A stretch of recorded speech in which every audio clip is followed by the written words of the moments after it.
Assalamualaikum warahmatullahi wabarakatuh. Perkenalkan, kami dari kelompok 7, Fisika Radiasi Praktikum kelas 2A ingin memaparkan materi mengenai menentukan jumlah cacahan berdasarkan waktu dengan menggunakan detektor Gauge Muller dengan simulasi lab. Untuk tujuan praktikum kali ini yaitu untuk menganalisis cacahan radiasi pada detektor Geiger Muller berdasarkan waktu. Selanjutnya yaitu alat bahan. Lalu untuk alat dan bahannya itu sendiri yaitu 1. PC atau laptop, 2. Software lab yaitu sumber radioaktif CO60, CS137 dan BA133. Lalu HV, lalu amplifier dan counter. Lalu selanjutnya yaitu dasar teori. Lalu untuk dasar teorinya sendiri yaitu pengukuran radiasi pengion didefinisikan sebagai laju cacahan per unit waktu yang ditampilkan oleh instrumen monitoring radiasi. CPM dan CPS adalah satuan yang sering digunakan. CPM dan CPS adalah ukuran tingkat deteksi peristiwa ionisasi per menit atau per detik. Cacahan ditampilkan dalam pembacaan alat ukur dan bukan merupakan ukuran mutlak dari kekuatan sumber radiasi. CPS biasanya digunakan untuk pengukuran dengan tingkat cacahan yang lebih tinggi. Pengambilan data kami lakukan dengan membuka file RedLab terlebih dahulu. Kemudian masukkan user login dengan username yaitu demo dan juga password demo. Kemudian pilih OK. Jika muncul seperti ini, kita pilih X saja, kemudian pilih menu Administration, dan pilih Create Experiment.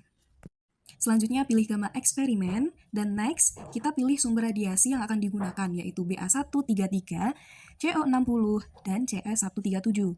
Next, kita pilih Geiger Muller sebagai detektor yang digunakan. Kemudian next, kita pilih komponen, yaitu amplifier, preamplifier, HP supplier, dan juga counter. Pilih next, kemudian isi eksperimen name dengan nama eksperimen penentuan efisiensi detektor Geiger Muller. Lalu klik eksperimen sheet as tag dan isi dengan keterangan sesuai dengan nama eksperimen tadi.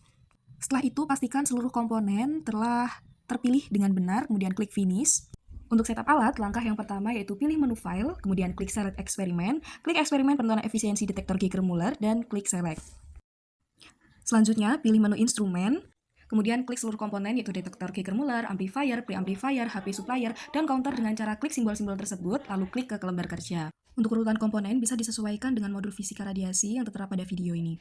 Selanjutnya pilih menu kabel, dan pilih HP sinyal kabel, pilih preamplifier voltage sinyal kabel, dan juga sinyal kabel, lalu hubungkan ke semua instrumen yang ada sesuai dengan gambar rangkaian.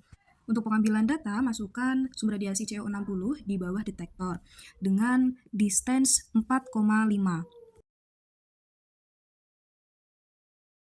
Kemudian ubah tegangan menjadi 1 kV.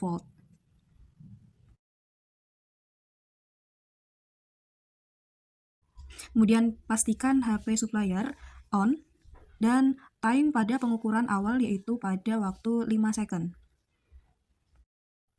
Kemudian klik run dan klik clear untuk mendapatkan cacahan pertama. Untuk mendapatkan cacahan kedua, klik off pada HP supplier dan klik clear untuk menghilangkan cacahan sebelumnya. Untuk mendapatkan cacahan kedua, klik on kembali dan klik clear. Gunakan cara tersebut untuk melakukan variasi waktu dalam pengambilan data yaitu 5 second, 10 second, 15 second, dan seterusnya. Setelah mendapatkan hasil dari perhitungan cacahan sumber radiasi CO60, lakukan langkah-langkah yang serupa untuk penghitungan sumber radiasi BA133 dan CS137. Baik, setelah dilakukan pengukuran pada setiap sumber radiasi, maka data-data yang telah didapatkan dapat dipindah ke Excel untuk dilakukan perhitungan. Dengan menggunakan Excel dapat memudahkan kita untuk menganalisis data-data yang telah kita dapatkan. Setelah semuanya telah selesai, maka kita dapat menghitung rata-rata dengan rumus Excel dengan cara klik sama dengan, lalu ketik average, lalu buka kurung, dan blok kolom, lalu tutup kurung, dan klik enter. Teman-teman bisa langsung menarik kolom ke bawah untuk dilakukan perhitungan rata-rata secara otomatis. Hal yang sama juga dilakukan untuk pengukuran C137 dan juga BA133. Dilakukan perhitungan rata-rata, maka kita bisa menghitung CPS dan juga CPM. Rumus CPS sendiri yaitu rata-rata dibagi dengan waktu, sedangkan CPS yaitu rata-rata dibagi dengan waktu lalu dikali dengan 60. Teman-teman juga bisa melakukan perhitungan secara otomatis dengan klik sama dengan, lalu klik kolom rata-rata, lalu klik tanda bagi, yaitu ditandai dengan garis miring pada keyboard, lalu dibagi dengan waktu. Lalu klik enter. Teman-teman juga langsung bisa menarik garis ke bawah untuk dilakukan perhitungan secara otomatis. Sedangkan untuk CPM, teman-teman bisa klik sama dengan, klik kolom rata-rata, klik tanda garis miring pada keyboard, lalu klik waktu, lalu klik kali dengan bintang pada keyboard, lalu klik 60. Lalu klik enter, dan juga teman-teman bisa langsung menarik kolom ke bawah untuk dilakukan perhitungan secara otomatis. Begitu juga untuk sumber radiasi C137 dan juga BA133. Baik, setelah dilakukan perhitungan CPS dan juga CPM, teman bisa langsung membuat grafik Grafik pertama yang akan kita buat yaitu grafik rata-rata dengan cara blok seluruh kolom pada kolom rata-rata, lalu klik insert, dan juga klik charts. Teman-teman bisa memilih insert line or area chart, lalu klik grafik yang ini.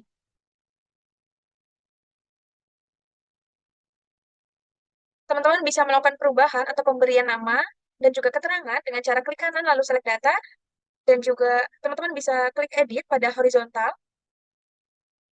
lalu blok seluruh kolom waktu, dan klik OK.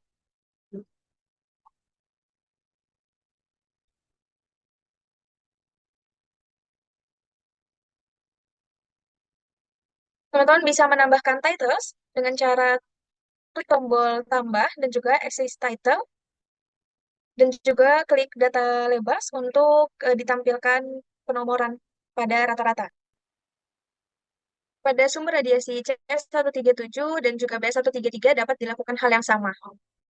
Baik, setelah dilakukan pembuatan grafik pada jumlah cacahan, maka teman-teman bisa membuat grafik untuk grafik CPS dan juga CPM dengan cara yang sama, yaitu memblok kolom CPM, lalu klik insert, klik charge, dan juga diatur seperti pada grafik sebelumnya. Grafik CPS telah dibuat, maka akan dilakukan pembuatan grafik di CPM dengan cara yang sama. Setelah dilakukan pemberian nama pada grafik CPM, maka teman kecil yang sama untuk sumber radiasi C137 dan juga BA133. Grafik PS maupun CPM, maka untuk analisis data dapat dilakukan pada pembahasan. Pada praktikum kali ini bertujuan untuk menganalisis cacahan radiasi berdasarkan waktu pada detektor Geiger-Müller. Pengukuran radiasi pengion didefinisikan sebagai laju cacahan per unit waktu dengan satuan CPM, cons per menit, dan CPS, cons per sekon. Pada praktikum kali ini, kami melakukan 3 kali percobaan dengan 3 sumber yang berbeda, yaitu CO60, CS137, dan BA133. Dengan waktu yang dimulai dari 5 sekon, 10 sekon, 15 sekon, hingga 60 sekon. Dari hasil praktikum kali ini, pada ketiga sumber memiliki peristiwa yang sama, yaitu ketika waktu cacahan semakin lama, maka hasil cacahan semakin tinggi. Hal ini sesuai dengan sifat radioaktif, yaitu ketika waktu cacahan yang semakin lama, maka semakin banyak pula partikel dan foton yang terdeteksi pada detektor. Pada sumber CO60 memancarkan 2 foton gamma yang memiliki energi 1173 kV sampai 1332 kV, sehingga memiliki daya tembus yang besar dan memiliki paruh waktu yang semakin pendek. Hal ini yang menyebabkan tingginya nilai cacah pada sumber CO60. Sedangkan pada sumber CS137 memiliki energi 661 kV yang artinya stabil, namun tidak membuat nilai cacahan benar-benar stabil. Hal ini dapat dilihat pada grafik CS137 yang mana terdapat cekungan pada line pada waktu ke 35 sekon. Hal ini dapat terjadi karena adanya sifat acak pada peluruhan radioaktif. Kemudian pada sumber BA133 memiliki nilai cacah yang lebih rendah dibandingkan CO60 dan CS137 karena memiliki paruh waktu yang panjang dan memiliki energi yang rendah sebesar 356 kV sampai 512 kV.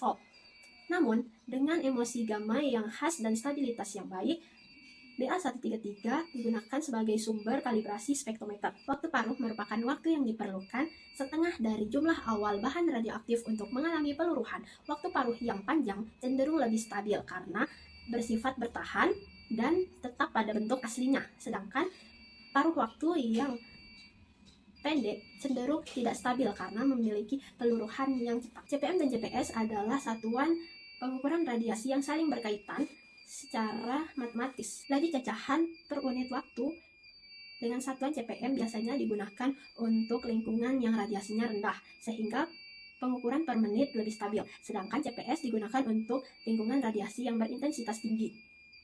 Nilai CPM atau CPS tidak secara langsung menunjukkan dosis radiasi, karena tergantung pada jenis radiasi dan partikel radiasi. Untuk konversi ke dosis, memerlukan kalibrasi tambahan.